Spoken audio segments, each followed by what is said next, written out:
Ought He to Marry Her? By L.T. Meade. My small laboratory in Bloomsbury has been the source of more than one interesting experiment. I have worked the X-rays and have caught some glimpses of the infinite possibilities of the new discovery, but no subjects interest me so much as those which relate to biology, and of late my whole attention has been turned to the new future which the treatment of disease by animal extract affords.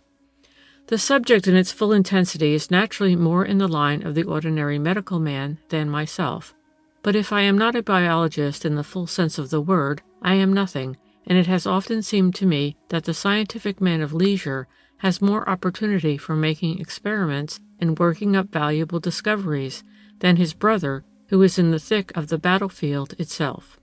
The following story, which bears fully on the subject of this new discovery, absorbed my keenest attention at the time, and I cannot forbear from giving it here. On a certain evening in the month of May, my friend, Dr. Eversard, and I were seated together in his private study. We had been engaged in an interesting discussion, and I had been telling him of experiments which I had been fortunate enough to complete. "Yes," he said with eagerness, "I fully believe that there is a great future for this theory of treating disease by animal extract, and I shall be greatly surprised if it does not prove of marked use in the case of the insane." "That is the very point I am coming to," I answered. "With all our knowledge, we must confess that at the present moment we know little or nothing of the marvelous structure of the human brain.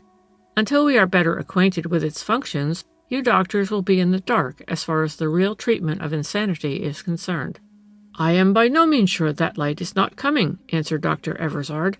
"Brain disease is often due, I feel sure, to functional disturbance and consequent malnutrition of certain centers. We see this plainly in cases of epilepsy, hysteria, etc. If we can, therefore, ascertain where the brain is at fault, there is a rational deduction and line of treatment pointed out."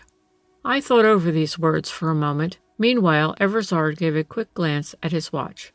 "How the time has flown," he said. "We have neither of us another moment to waste. Pray, Gilchrist, hurry up to your room and get into your evening dress. If we don't both hasten, we shall not be in the ballroom when the strains of the first waltz strike up." "I cannot afford to be absent. You know your way to your room, don't you?" I said I did, and hurried off to dress as fast as I could. This was the night when the great annual ball was held at Fairley Manor, and when the country was invited to attend the function. Fairley Manor is one of the most beautiful places in the southwest of England. It possesses something like 90 acres of pleasure grounds, and the house itself is old and full of historical interest. On ordinary occasions, however, the high walls which surround the pleasure grounds, the wrought iron gates, and the general air of seclusion cast a certain gloom over the lovely place. Dr. Eversard is much respected in the neighborhood, but it is well known that he has a queer strain about him. Fairley Manor belongs to him, he is known to be a very wealthy man, he has refused to marry, and has turned his own place into nothing more or less than a large lunatic asylum. There are all sorts of theories to account for this, the favorite one being that there is really concealed insanity in Eversard's own family. To the outward eye, however, the gloom of the place does not affect its owner. He is a bright, keen-looking man of about 40 years of age. Not only does he attend to his patients, but he is on the local board of magistrates and attends church at least once every Sunday. There is nothing of importance which goes on in the district that he does not take part in, his activity being somewhat wonderful. To look at him, one can see that he is all on wires. His patients adore him, and he has the satisfaction of performing many permanent cures. The life at the manor is all that is luxurious, the terms are reasonable, and the restraint as slight as possible. Moral suasion is brought to bear whenever moral suasion can effect its object, and Eversard, I know for a fact, often spends the short hours in earnest endeavors to lift the veil which separates the sane man from his insane brother. He is a special friend of mine, and I am fond of running down to the manor whenever I can spare the time to spend a couple of nights there. On this occasion I was in time for the annual ball. Once a year the beautiful place is really thrown open, the dangerous patients disappear, no one cares to inquire where or how, but all those patients who are sufficiently well can once more sun themselves in the public gaze. Not only the splendid house itself, but the stately grounds, are got ready for the reception of guests. On this particular night, having dressed, I ran downstairs. I lifted a curtain and found myself in the great ballroom.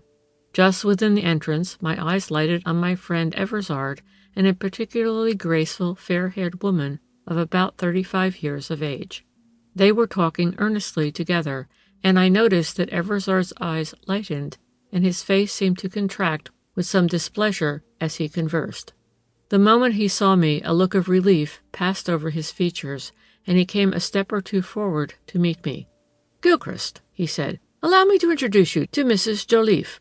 Mrs. Joliffe, this is my old friend Paul Gilchrist." "I am very glad to make your acquaintance, Mr. Gilchrist," answered Mrs. Joliffe. She raised two sky-blue eyes to my face. A color of the faintest rose mantled her cheeks for a moment, then left them with a lovely creamy pallor. We stepped out through an open window, and Mrs. Joliffe leant against a pillar round which a lovely Gloire de Dijon climbed. It was just coming into flower, and she pulled one of the half-open buds and began to pick it absently to pieces. "What are you doing in your world now?" she said. "In my world?" I answered, startled by her tone, and at the flashing light which came and went in her peculiarly blue eyes. She laughed. Her laughter was as sweet as a silver bell. "Ah," she said, "did I not see you talking with Dr. Eversard? You know my story, or at least some of it. You know that I am one of the unfortunate victims who live in this outward paradise, in reality in this gilded prison." "I am truly sorry for you," I said. "Pray don't be that," she interrupted. "I am leaving here next week. Thanks to our good doctor's care, I no longer belong to the insane members of the public. Now you understand why I asked my question.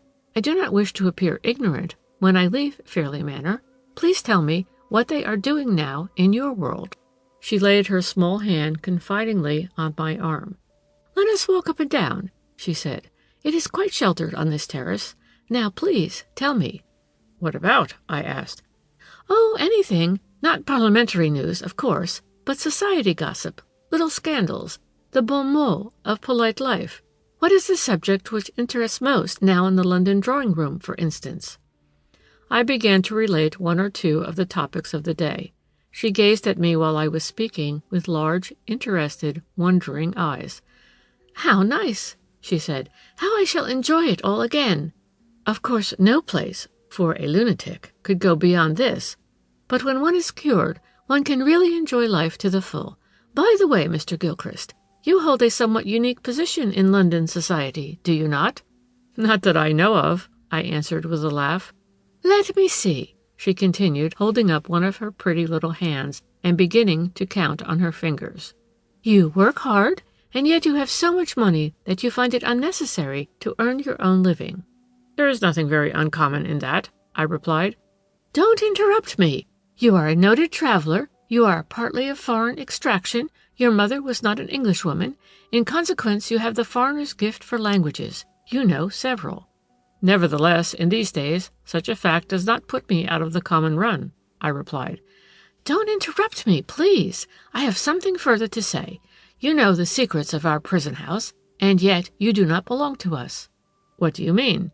"I mean this. You have lifted the curtain which shows the hideous reality of disease, mental or physical, and yet in the ordinary sense of the word, you are not a doctor." "Heaven forbid," I replied. "Why do you say that? Why should you not help your fellow creatures?" "It is my delight to help them when in my power," I said. "Is that indeed so?" She looked at me with quite a glitter in her eyes. "Perhaps some day," she added after a pause, "we may meet again, and it may be in your province to render me assistance." "If it is, be sure that I will do my utmost for you," I answered.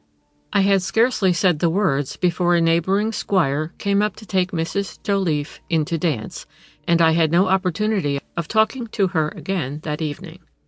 Early the next morning I left the manor, but on my way up to town the recollection of her somewhat strange face kept flashing again and again before my memory. When I returned to town I found a letter awaiting me from my friend Lucian Maxwell. He and I had spent a whole year traveling together in the Himalayas, and there were few men whom I knew better. I opened his letter now with eagerness. Its contents were calculated to surprise me.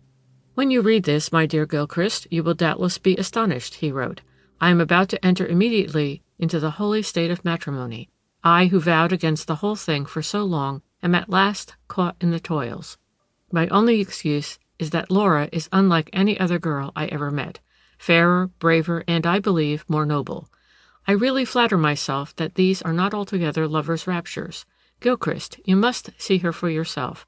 I write now to claim the performance of an offer you once made to act in the capacity of my best man, should I ever break my vow. We are to be married in exactly 3 weeks, and as Laura has no settled home, the wedding will take place from my place in Derbyshire. Pray write at once to say that you will be at my service on the 25th of June. I threw down the letter, went to my diary, looked up the date, marked it with a red cross, and then wrote to my friend telling him that I would certainly be present at the wedding, and would be only too glad to make the acquaintance of his future bride. Maxwell was as fine a fellow as I have often met, but he was not without a curious crank in his disposition. He was good-looking, well off, with a family history above reproach, but he had some curious views on many subjects, and in particular with regard to women. From his earliest days he had been fond of making mental sketches of his future wife. This impossible creation, as I used to consider her, must possess in all things the happy mean, being neither too young nor too old, too clever nor too silly. She must be feminine without being prudish. She must be brave without possessing any of the attributes of the new woman. In short, as I often said to Maxwell, his future wife must come straight down from heaven, for in no other way could he obtain the perfect woman whom he hoped some day might own his name and be the mother of his children. Now it appeared that he had discovered this pearl of great price, and that her feet really trod the earth. No doubt the girl is as commonplace as possible, I said to myself. Maxwell has fallen in love, and he sees her through false glasses. Well, I shall soon know for myself. I wrote the usual congratulatory letter and prepared to go to Combe Ashley the last week in June. On the afternoon of the 23rd, I started for my friend's place.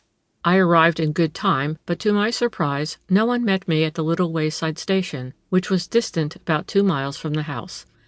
As the afternoon was a particularly fine one, I desired my luggage to be sent after me and walked across the fields to Combe Ashley. My way led me through a pine wood which was just then in the perfection of its summer foliage. Thankful for the shade, I sat down for a moment under a tree, and taking out my sketch-book, was preparing to make a sketch when I was startled by the sound of a woman's cough. I raised my eyes and then started quickly to my feet, for the bright and glittering blue orbs of Mrs. Joliffe were eagerly fixed on my face. "Ah," she said, coming forward, and giving a slight theatrical laugh, "I thought it quite likely that you would take this short-cut. That is well. I shall be able to have a little conversation with you before we join the rest of the visitors." "How do you do?" I said. "I am surprised to see you here." "Are you?" she replied. "Well, I can account for my presence very easily, but before I say another word, it is my turn to ask you a question." "What is that?" She came close to me and looked up into my eyes with a peculiar gaze. "Do you remember where you saw me last?" "Perfectly well." "I want you to keep that fact a secret." "I shall certainly have no object in betraying it," I answered, speaking abruptly and with some annoyance, for her manner irritated me, I did not know why. "That is good. You have promised, remember, to respect that most important secret. I am here as a guest, and not a soul in the house, with the exception of yourself, knows my previous history. I do not choose that anyone shall know. When I heard you were coming here, I will confess that I got a considerable start. Then it occurred to me that I might manage to meet you before you met any of the other guests, or in particular, before you had any communication with our charming host, Lucien Maxwell. I have managed this, and you have promised to respect my secret, so all is well. Now, will you sit down and let me sit near you? I have a good deal to say." I motioned her to avail herself of a mossy bank which sloped away from one of the pine trees. She sat down without a word, and I placed myself at a little distance. "Now," she began eagerly, "I must say what I have come to say in as few words as possible. You wonder that I am here. I will tell you. What more natural than that a mother should be in the house with her child just before that child's wedding?" "What can you mean?" I asked, surprise and fear on my face. "Exactly what I say. I have got a daughter, a beautiful daughter. Her name is Laura. She is to marry Lucian Maxwell the day after tomorrow." "Your daughter is to marry Lucian Maxwell?" I repeated. "Yes, pray don't look so stunned. When you see her, you will quite forgive your friend's indiscretion." "It is not that," I replied. I turned my face away. Like a flash, a memory rose before my mental vision. If there was a subject on which Maxwell, in my opinion, was a little over-particular, it was on the dreaded topic of heredity. Over and over again had he been fond of assuring me that far rather would he allow his ancient house to die out of existence than bring serious disease into his family. When I last saw Mrs. Joliffe, she had been confined in a lunatic asylum. She had met me now in order to wring a promise from me that I would not acquaint Lucian Maxwell with this fact. I had given her the promise without knowing what it involved. Ought I to keep it? My eyes met hers. "You think I have trapped you?" she said. "Well, I meant to do so. Now remember, I hold you to your word. You are not to betray what you know about me. Lucian Maxwell is a special friend of yours. He told me last night with what pleasure he looked forward to your visit. He spoke of the old friendship which existed between you, and said that his crowning bliss would not be there unless you accompanied him to the altar. Those were strong words, and they meant a great deal. Lucian, in my opinion, is one of the best of men. He is the very husband of all others I desire for Laura. She is to marry him on the 25th. You quite understand?" I did not speak. "If he knew all that you know about me, that wedding would never take place." "Mrs. Joliffe," I said suddenly, "is it right to keep Maxwell in the dark?" She laughed. Then the color flooded her thin, excited face. "From my point of view, it is perfectly right," she said. "Now I mean to take you into my confidence. You met me a month ago at a ball at Dr. Eversard's house. Beyond that one fact, you know nothing whatever about me." "That is perfectly true," I replied. "Eversard, of course, mentioned to me that you were one of his patients." "Yes, I wish he had not done so. That, alas, signifies a great deal. Now listen to me attentively. When I heard last evening that you were expected here, not only as a guest, but as the special, indeed the chief, friend of the bridegroom, I experienced a sensation of agony which you, with your cool, well-balanced life, can little understand. The object of many long years, the hope so soon to be realized, the reward for self-denial, the most intense of horrors, all cheerfully borne, because one result was to be the consequence, seemed about to be shattered by a single blow. Then I remembered your face, which appeared to me to be strong as well as kind. I also recalled a remark made by you to me, that whenever it was in your power, it was your pleasure to help your fellow creatures. Mr. Gilchrist, it is now in your power to render me assistance. The opportunity which you wished for has arrived. You see before you a very miserable and a most anxious woman. I claim your sympathy, and I demand your help." "Pray be assured that there is nothing I would not do for you," I replied, "but the promise you have just wrung from me, Mrs. Joliffe, means injustice to my friend. If ever there was a man fastidious, oversensitive on the subject of family history, Maxwell is that person. Is it right to him, is it right to your daughter, to allow them to marry without his knowing the girl's true family history?" "I repeat that from my point of view it is perfectly right. Laura is to marry Lucian Maxwell the day after tomorrow. By a mere accident you have got hold of my secret. I insist on your keeping your promise. I expect you to respect it as a man of honor. I have one child. She represents my all of hope, of love. She is my only treasure. She knows nothing whatever of the unhappy doom which hangs over me. She is beautiful, lovable, worthy of the best that life can offer her. I say once for all that I will not have her happiness tampered with. She is much attached to Lucian, who thinks her perfect.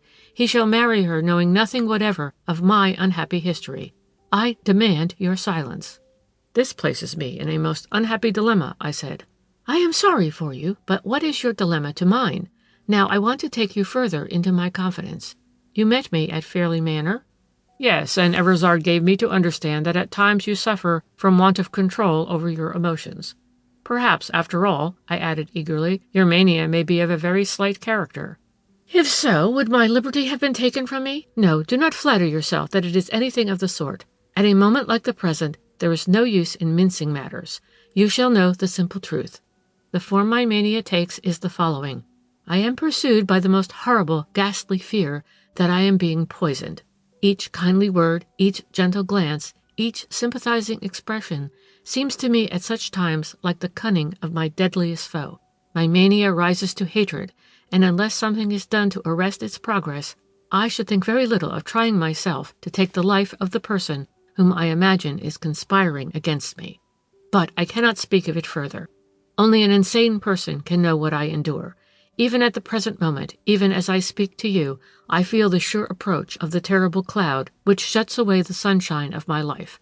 I am convinced, however, that I shall be able to control myself until Thursday morning, when I return immediately to Fairley Manor.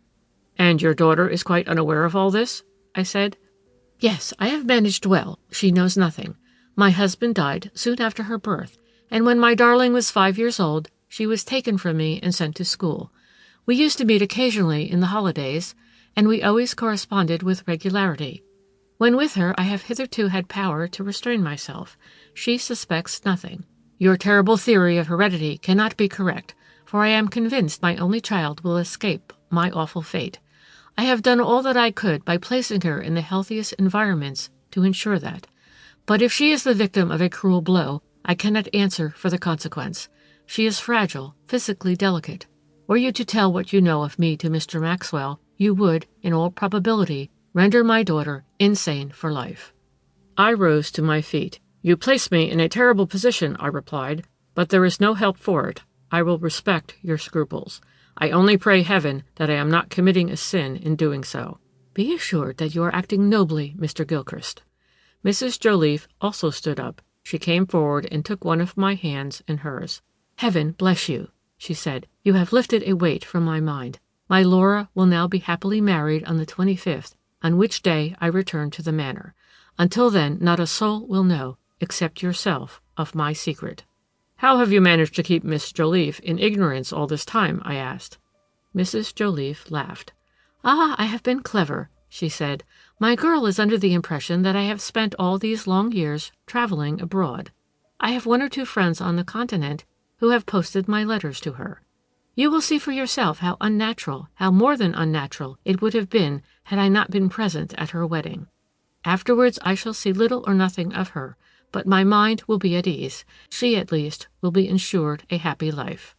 As she said these last words, she looked down the pretty vista through the wood. Some people were coming up a narrow path.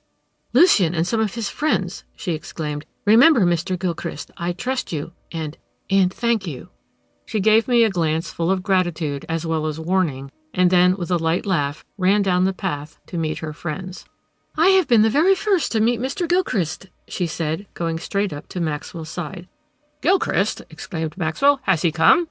Here I am, old fellow, I answered, coming forward. But I did not expect you until a later train. Did you walk from the station? Yes, and my luggage is following me. The color flooded his thin face. He linked his hand through my arm, and without waiting to apologize to the friends who had accompanied him into the wood, walked away rapidly with me by his side. I cannot say how acceptable your presence is, he said. I have much to tell you, but first of all I want to introduce you to Laura. We will come straight away to her now. You look well, I said by way of reply. I never felt better in my life, he answered. I often told you, did I not, Gilchrist, that my bride could not exist out of paradise? Of the earth, earthy, thank Providence, but so ethereal, so unworldly, that I think a breath would waft her into heaven. Come, I see you are smiling, but I assure you these are not mere lovers' raptures. You shall see Laura yourself. As he spoke, he strode forward with eager steps. The next moment, we found ourselves in a long, low, cool conservatory, protected from the sun by heavy blinds, which shut out the greater part of the heat of the June day. A very slender young girl was standing under an open window. She was twirling a rose in her fingers. When she saw Maxwell, the rose tumbled to the floor, and she advanced slowly to meet him. Here I am, Laura, he cried. And whom do you think I have brought with me? No less a person than my best man. And, he added, giving me an affectionate glance, my greatest friend, Paul Gilchrist. I have heard of you, of course, and I am glad to meet you, she answered. She raised shy blue eyes to my face. She was, I saw at a glance, her mother in miniature. but her mother with a sort of halo cast over her. The same blue eyes were there with their intense, almost china color, but in the girl's case they were shaded and softened by thick, long lashes of a perfect black. The delicate arched brows, too, were slightly darker. The hair was bright with the brightness of youth, being of a red gold, crisp, radiant, full of little tendrils and half attempts at curls. It softened her white forehead and massed itself in graceful confusion round her pretty head. Her complexion was as pink and white as a bit of Dresden china, but extremely delicate, the color coming and going in her cheeks at the least emotion. Under her wonderful brilliant eyes, too, there were somewhat dark shadows, which seemed to throw up and intensify their expression, adding to the etherealness and fragility of the face. Angelic was the best word by which to describe this very fair girl, and when I gazed at her, I did not wonder at Maxwell's infatuation. She began to speak to me in a low, sweet voice, and I had not been 10 minutes in her society before I discovered something else. I caught a glimpse of what was in the heart of the mother, the passion, the despair, which would even commit a crime, if necessary, to protect so treasured and beautiful a creature from the rough storms of the world. "The boat is waiting, Laura. Are you inclined for our promised row?" said her lover. She glanced from Maxwell to me. "If Mr. Gilchrist will come with us," she said. The compliment was so pretty that I could not but accept. We strolled down together to the lake and spent an hour or more floating about on its glassy surface. There was to be a ball that night, and Laura was full of the pleasures of the coming dance. Maxwell lay back in the bow of the boat, contented to watch her as she talked. She had a somewhat slow utterance, each word coming out with a sort of deliberate pause, which gave a curious effect to her slightest sentence. She addressed most of her remarks to me, avoiding, I thought, in a somewhat peculiar way, her lover's glances. Now and then her brows were knit as if in momentary pain. Now and then she drooped her sweet lips, and once I was certain that I intercepted a startled light of perplexity and almost terror in her eyes. I said to myself, however, that I was prejudiced, that the knowledge of the mother's history made me read more than I ought in the daughter's face. The dance that evening was a particularly brilliant one. Many guests from neighboring houses had arrived, and the grounds were lighted with Chinese lanterns and many other forms of decoration. Soon after 10 o'clock I was standing on the south terrace when I was startled by a light hand being laid on my arm. I looked round and saw the pretty young bride-elect standing at my side. She was all in white, and looked more ethereal and lovely than ever. "Can I speak to you?" she asked. Her voice was very low and almost unnatural in its tone. Even by the artificial light I could see that she was pale, her lips were trembling. "Certainly," I replied. "Where shall we go?" "We need not go anywhere," she answered. "Let us walk up and down here." "But you are cold, you are trembling." "I do not tremble from cold," she replied. "Mr. Gilchrist, I must confide in someone. It is all too horrible. You are Lucian's best friend, are you not?" "One of his best friends," I answered. "Why do you ask?" "How am I to tell you the truth?" she replied.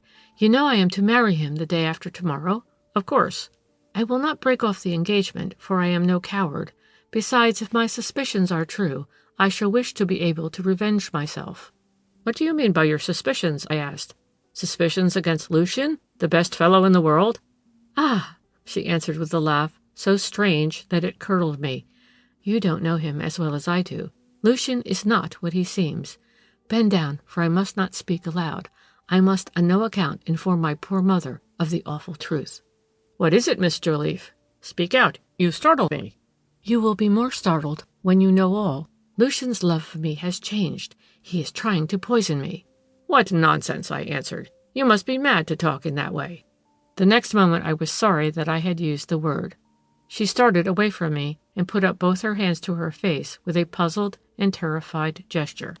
"Mad?" she said. "I mad? What do you mean? It is he, poor fellow, who has lost his senses. Of course he cannot know what he is doing. Were he in his ordinary frame of mind, he would not act as he has acted more than once during the last couple of days. Only half an hour ago, Mr. Gilchrist, I saw him put a powder into the champagne which he wished me to drink. Oh, it is too terrible. What is to become of me?" I thought for a moment, and then took my cue. "You are excited and overwrought," I said. There is no use in telling you that your imagination is running away with you, for in your present state of mind you would not believe me. I will speak to Maxwell." "But you will not tell him that I suspect him? That would make him more cunning than ever." No, I will say nothing to implicate you. You look dreadfully tired. Will you not go to bed?" "I am terribly exhausted," she answered. "But don't think that I am inventing this. I saw it all too plainly. He carries the poison in his pocket, and only waits for the moment to give it to me. Oh, yes, I shall marry him, and if he persists in his fiendish resolve, I know how I can have my revenge." She laughed again, her bright blue eyes completely altered in expression. They glittered horribly. The laughter had not died away on her lips before Maxwell joined us. "My darling," he said, putting his hand on Laura's shoulder, "I have been looking for you. You have had no supper. Come with me at once. I insist on your having a glass of champagne." She gave me a glance full of meaning. "I would rather Mr. Gilchrist took me to supper," she said. "Well, humor her then, Gilchrist," said Maxwell, raising his eyebrows in momentary surprise. "Laura, I want you to go to bed after you have had some supper." "Very well, Lucien," she answered in her peculiarly sweet, low voice. He gave her an earnest glance which she would not meet. She laid her hand on my arm, and I took her to the supper room. "Now," she said, "get me something quickly. I'm so hungry. Some chicken and aspic jelly, please, and plenty of champagne." I supplied her wants, and she ate and drank feverishly. The color returned to her cheeks from the action of the stimulant, and after a time she stood up. "I am better," she said. "The awful fear is not so haunting." "When did you feel it first?" I asked. "On the day my mother and I arrived here, but only very slightly. All today, however, the dread has become worse and worse, until now it is an assurance. The sight of the powder convinces me. Oh, poor, poor, poor mother! She shall never know. I will marry Lucien and hide my misery. Once I loved him well. Oh, why has his love for me turned to hate?" I saw that she would give way to tears unless I hurried her out of the supper room. "Go to bed at once," I said. "I will get to the bottom of this mystery for you. You have confided in me, and I promise to be your friend." "How kind you are," she said. She held out her hand, which I grasped. A moment later she had left me. I hurried off to the ballroom, where I met Mrs. Joliffe. "Are you engaged for the next dance?" I asked. "Yes," she replied, looking at her program, "but I don't want to dance. I shall throw my partner over. This place is overheated. Let us go out of doors." I accompanied her.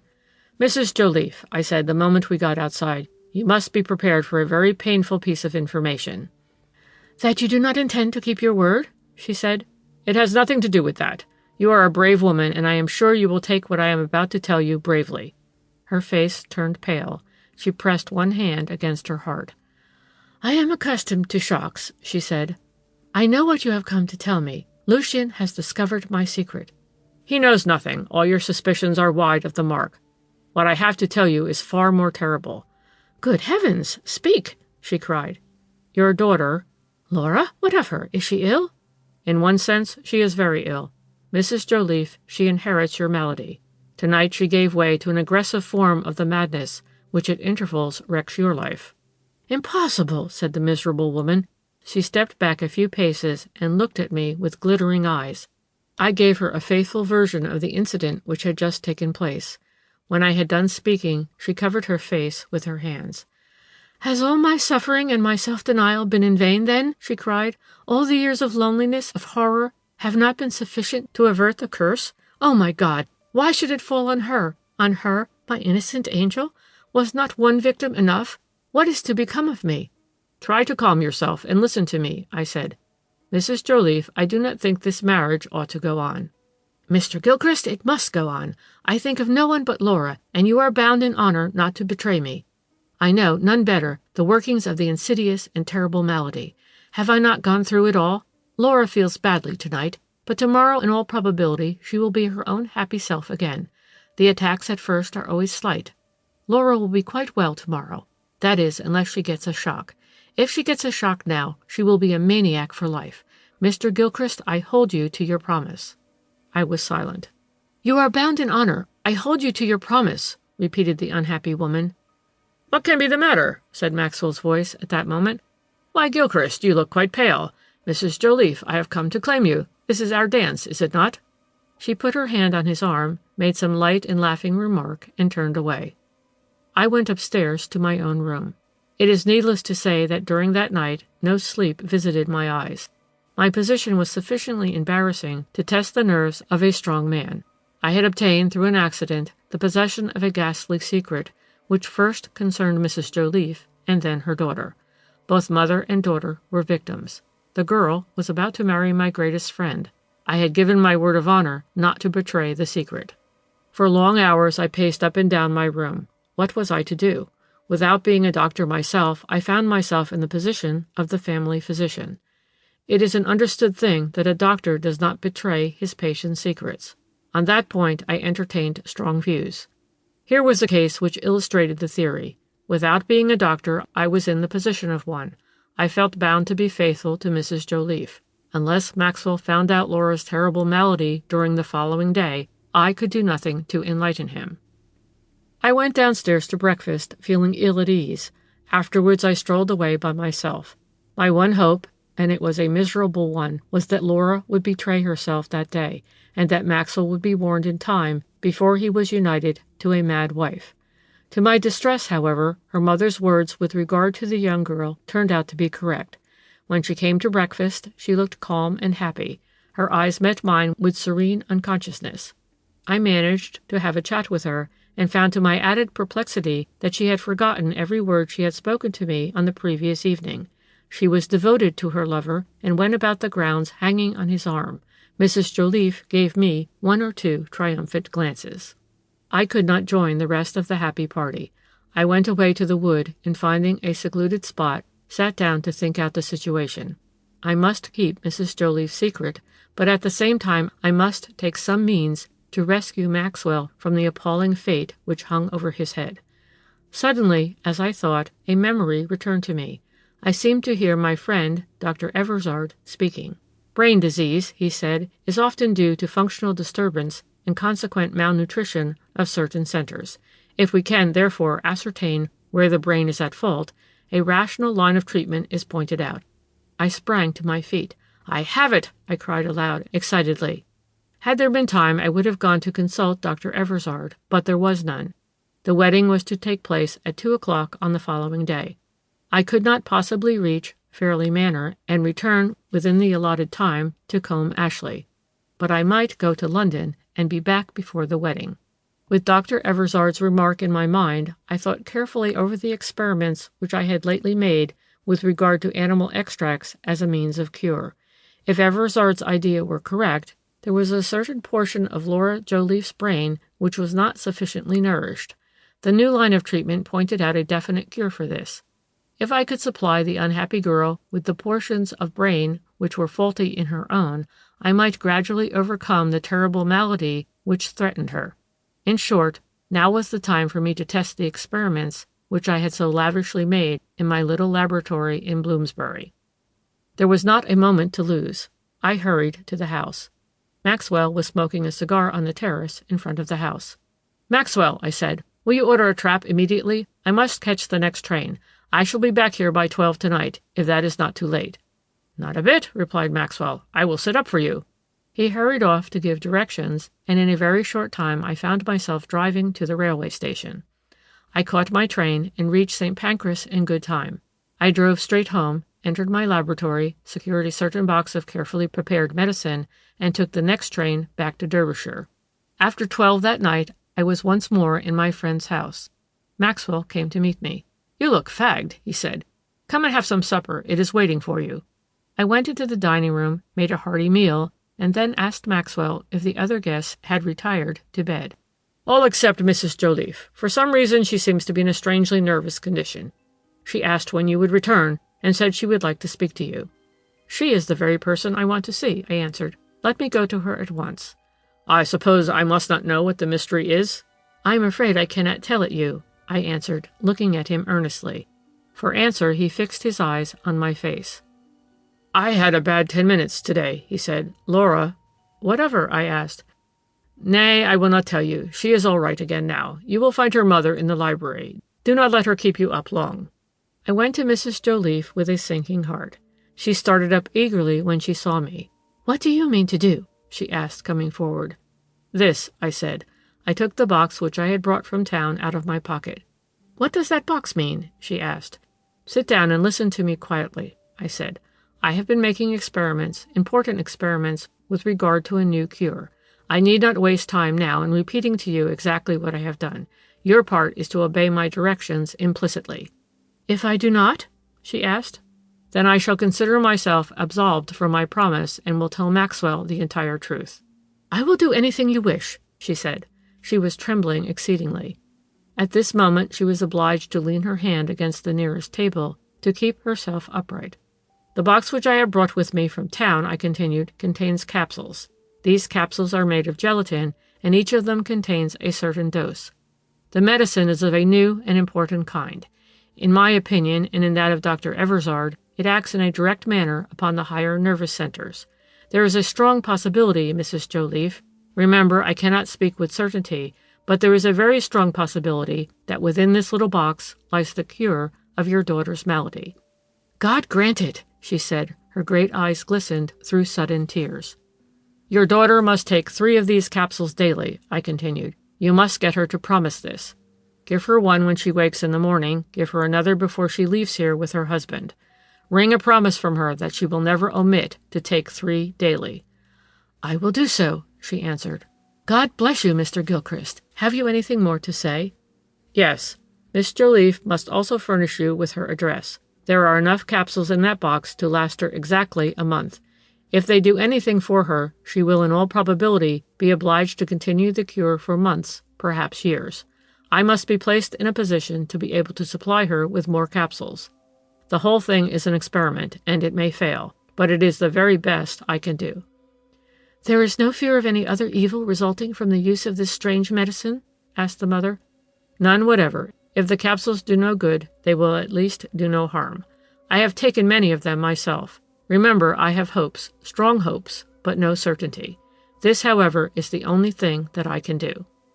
The tears again sprang to Mrs. Joliffe's eyes. "You are a good man," she said. "You shall be obeyed in every particular." She left the room. The next day Laura and Maxwell were married. The wedding ceremony took place without a hitch, and no bride ever looked more lovely. I was standing in the hall when the bride and bridegroom went away. Maxwell had forgotten something and had to hurry back to one of the sitting rooms. For a moment the bride and I found ourselves alone. She came quickly to my side. "I remember now all that I said to you the other night," she whispered. "Oh, Mr. Gilchrist, the awful fear is over me again, the terrible, maddening fear. From this out I shall be alone with him. I know he means to poison me, but if he does, remember that I have taken means to have my revenge." She laughed as she spoke, that light, inconsequent, terrible laughter of the insane. Her lovely face also underwent a vivid change. For one flashing moment, the angel went out of it, giving place to the fiend. "Take your medicine 3 times a day without fail," I whispered back, "and try to believe that this unpleasant sensation will quickly pass." "I have promised my mother to take those queer little pills," she replied. "Repeat your promise to me. I am certain you are a woman of your word." "I am. I never broke it yet. Here comes Lucien." Her face altered, the fear seemed to die out of it, the angel look returned.